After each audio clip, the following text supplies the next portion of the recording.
स्वामी चरित्र अध्याय 20. श्री गणेशाय नमः. जय जयाजी करुणाकरा, जय जयाजी यतिवरा, भक्तजन संतापारा, सर्वेश्वरा गुरुराया.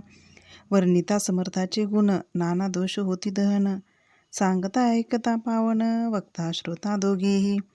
असो कोणी एके दिवशी, इच्छा धरोनी मानसी, गृहस्थ एक दर्शनासी, समर्थाच्या पातला.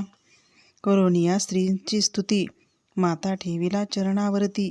तेव्हा समर्थ त्या ते वदती, हास्यवदने करोनी. फकीरा ते देई खाना, तेने पुरतील सर्व कामना. पक्वान्ने करोनी नाना, येथेच भोजन देईचे. गृहस्थे आज्ञा म्हणून, केली नाना पक्वान्ने. फकीर बोलाविले 5 जण, जेवू घातले तया ते. फकीर तृप्त होऊनी जाती, उच्चिष्ट उरले पात्रावरती. तेव्हा समर्थ आज्ञा पीती, गृहस्था ते सत्वर. शेष अन्न करी ग्रहण, तुझे मनोरथ होतील पूर्ण. परी त्या ग्रहस्थाचे मन, साशंक झाले ते गवा. म्हणे यवन याती अपवित्र, त्याचे कैसे घेऊ उच्चिष्ट. याती मध्ये पावेन कष्ट, कळता स्वजना गोष्ट हे. आला मनी ऐसा विचार, तो समर्थास कळला सत्वर. म्हणती हा अभाविक नर, कल्पना चित्ती याचिया. इतक्या माझी साहजिक, कोणी भ्रमिष्ट गृहस्थ एक. येऊन स्वामी सन्मुख, स्वस्थ उभा राहिला. दारिद्र्यग्रस्त झाला म्हणून, भ्रमिष्ट फिरे रात्रंदिन. द्रव्य मिळवाया साधन, त्याजवळी नसे परी. त्यासी देखून समर्थ, म्हणती हे उच्चिष्ट घे त्वरित. तो निसंक मनात, पात्रावरी बैसला.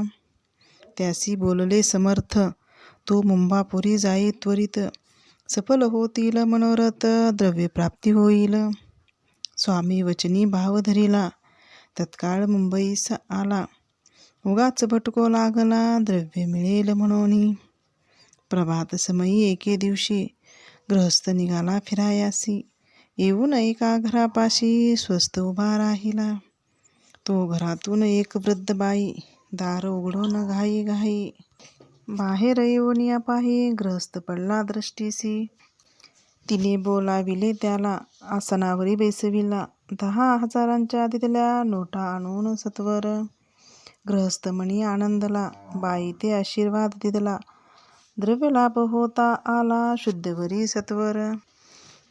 समर्थाचे वचन सत्य, ग्रहस्था आली प्रचित.